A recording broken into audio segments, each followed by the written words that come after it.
Here we go. Hello, everybody. I'm Mike Donnelly with Barrier-Free Contractors.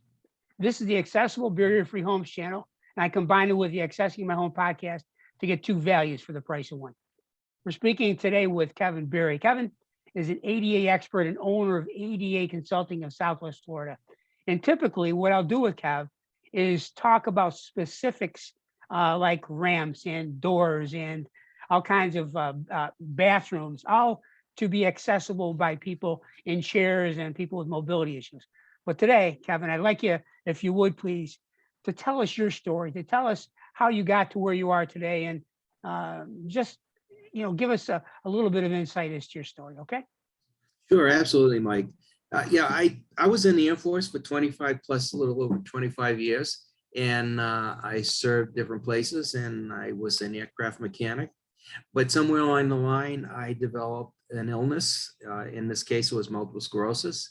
And was it the use of the chemicals we used? Was it use of the vehicles and equipment that we got from foreign countries? In Vietnam, we're not really sure because there is no cause or cure to the disease. So anyway, it made it impossible for me to continue to serve in the Air Force. So now I go outside and I think, well, what am I going to do now? Well, I was still functional for the most part. So I started driving a limousine and a taxi. But doing that, I started to notice out in the outside, there were not many services to provide help for people with illnesses or disabilities.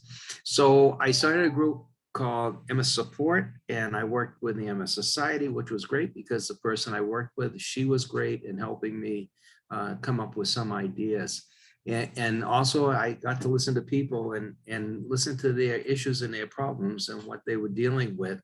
And especially like at Christmas, that you go into a store and it's 3 racks there during the regular year. And then come Christmas, they put 7 racks there that you can't get through. And a wheelchair. And I always use a wheelchair as kind of like one of the worst case scenarios for someone with a disability to maneuver around. So there was a lot of problems, and I found out that there was the federal and in Florida, the state ADA codes. And these were started in 1992, and I could not believe how many businesses and facilities, if they did a survey in 1992, it has never been updated in 2022.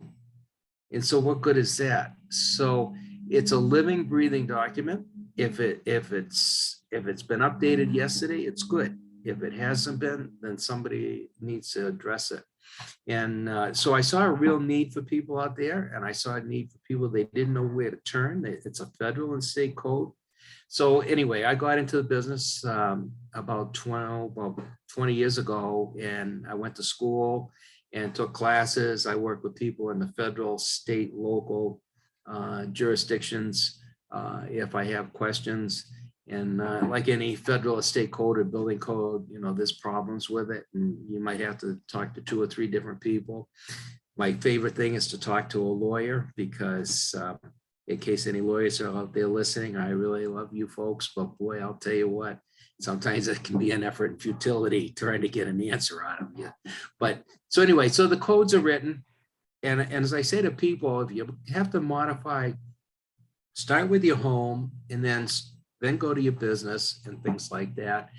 And understand what the code is and understand what the requirements are, federal and state. And if you don't know, contact somebody that can help you out to find out the answers. And one of the issues we're coming out with right now is everybody is pushing for electric vehicles. Well, that is really great. But is the electric vehicle going to be accessible to somebody with a disability? Is it going to have a wheelchair ramp on the side of the van door on the passenger side? If it does, every place that I go that has electric vehicle charging stations are, if they are 12 feet, that's it. There's no 5-foot access aisle. So if you pull in there in a vehicle and you have to get out on your ramp, where do you go? There's nowhere to go out to. So there's people rushing to do things without thinking about it. Somewhat the code is not there. I wish the federal government was a little more proactive on doing things like with certain building codes. They do things so it's not not technically available in print. You have to, you look it up, and it can be changed as the code changes. So we're constantly battling with a code. But as I said before, if you come to a restaurant or to a store and it has no accessibility or has accessibility issues, then you need to tell somebody about it. I got invited to a wedding recently, and the wedding is on the second floor and the bathroom's on the first floor, and there's no elevator. That works out really good for me in a wheelchair. If I can get up the stairs and I have to go to the bathroom, how am I going to get back down the stairs? Oh my God. And so I needed, so I couldn't go to the wedding. In the place, the venue that had it, she said, well, this is private. Well, no, it's not, because you have open to the general public for weddings. So now you've lost your private capability.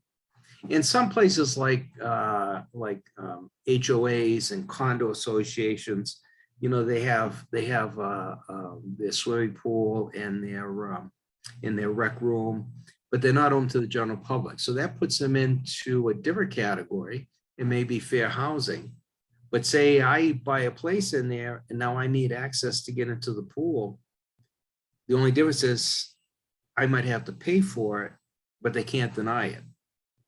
So, you know, you have to understand the federal law, the state law, and you have to understand what you can and can't do. You have to understand if the business is a category 3 or category 2.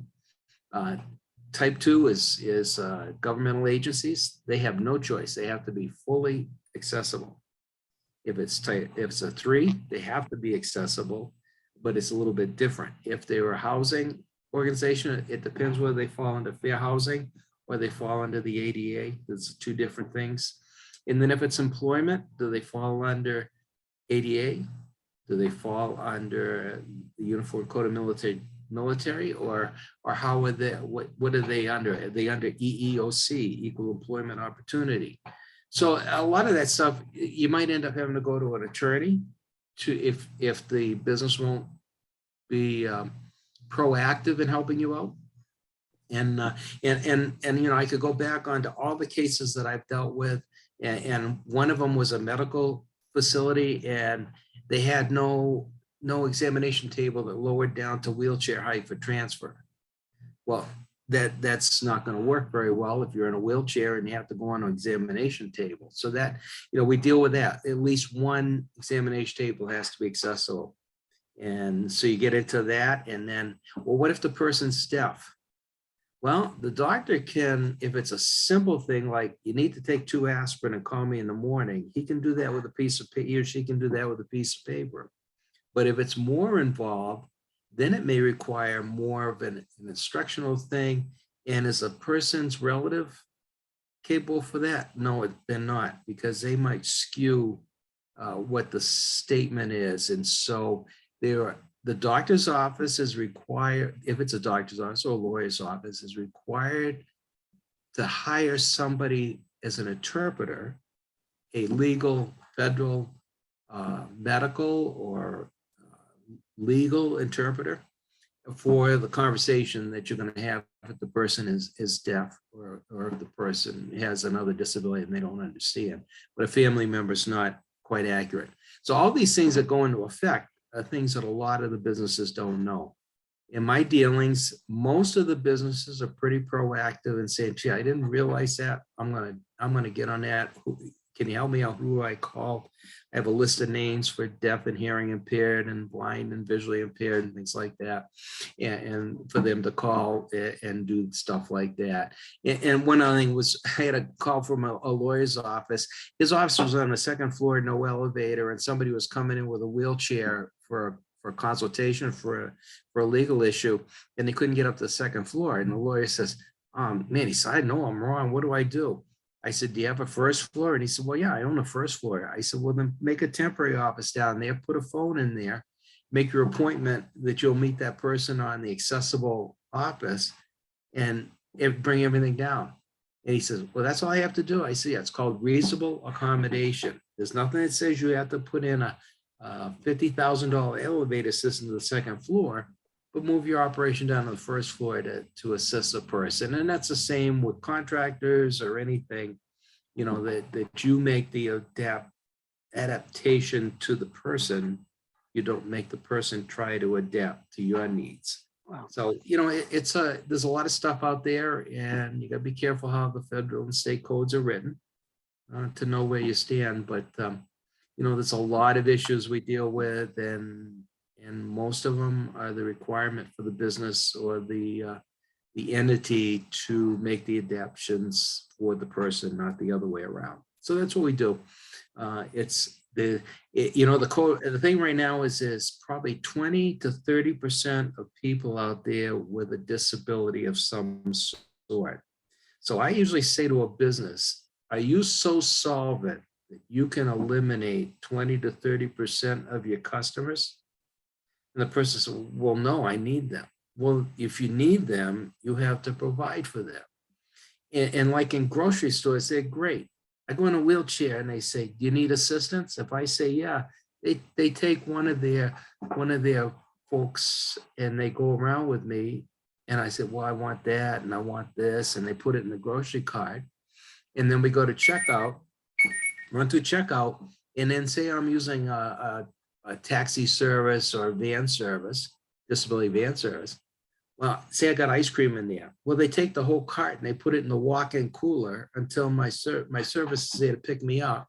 Then they take it out of the walk-in cooler and they bring it out to the vehicle, pack it in, and off we go home. So grocery stores have got this figured out. Other stores, not so good, but we're working on it. We're trying to get them to do it. And I have a program for Christmas, and it's called, I don't want to say walk in my shoes, but spend a day in my chair is the thing. And I'll bring in a wheelchair and I have the store manager say, okay, let's go shopping. And it's the beginning of, well, of course, Christmas now starts sometime around March or so. But anyway, we said, we'll go through your store in November, December, and I'll go in my wheelchair. And he goes, or he or she goes in their wheelchair. I say, okay, where can we go and where can we go? She goes, why can't you go through this? It's too narrow. Well, guess what? You need to make it so it's not narrow. And just on a side story, kind of a funny thing, when I first got into this, and my daughter had one of my smaller grandchildren who was in a stroller, and it was Christmas time. We're going shopping for the grandmother, and we're going through the store, and her stroller is catching stuff on the racks and pulling them off onto the floor. And I'm going, well, hon, shouldn't we? She says, no, they know it's supposed to be 32-inch clear space between the racks. And it's not my fault that they put them in, they're only 20 inches and stuff's falling on the floor. And finally someone came on and said, you're knocking stuff off. She said, wouldn't knock it off if it was the correct distance, would it? And in the store when it goes, oh, what's the correct 32 inches?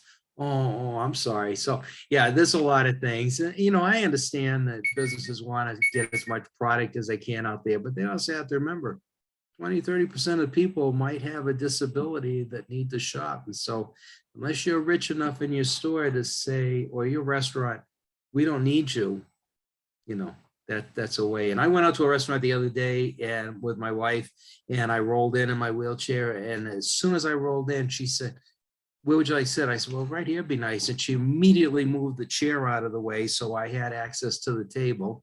My wife, of course, sat on the other side. No problem. Anything that you need for assistance to eat? Nope. I said, I'm all set on it. But that was nice that she asked. Oh, and the other one, can you read the menu? So what if you're blind and someone gives you a menu? What the heck is good as that? Hey, we got a nice special. Yeah, what is it? I can't see it because I'm blind. So they have audio menus, most of the big restaurants. And if they don't have an audio menu, the waiter or waitress job is to interpret the menu for you so you can pick. It's not up to your person that you're going out with to do the interpretation, especially if that person is someone you're dating. Because you don't want to, you don't want that person to go, oh God, what am I getting myself into? I know, right? So anyway, yeah, it's up to and so right now it's just a matter of getting the word out to people. And that's why I appreciate what you're doing as a contractor. It's telling people, ask for what you need to make it available. There's nobody said it's going to be cheaper or free in certain instances, but in stores, yeah, it's going to be It's going to be free. You don't pay for it, and it's their responsibility. And you can see, like, even at Home Depot and Lowe's, they allow you to bring your dogs or pets in with you. But normally, like a service animal, every place has to allow you to bring your service animal. So, it's just understand the law. And if you don't know the law, contact me or contact the internet and find out what you're available for and stuff like that. Well, I strongly recommend everybody contact Kevin. He'll guide you through whatever you got to do, whether you're a commercial location or a residential. Kevin, thanks a bunch for doing this with us. And, all the stuff that you mentioned is of great value to people. And what I would like for everybody to do is subscribe to our channel to get more of what Kevin has to say and to get more of what our experts and other people that we work with, other advocates that are involved with us, having to say. I think you're going to love it. So, Kev, thanks a bunch, bud. And we'll be chatting on the other side, okay? All right, sounds good, Mike. Okie dokie.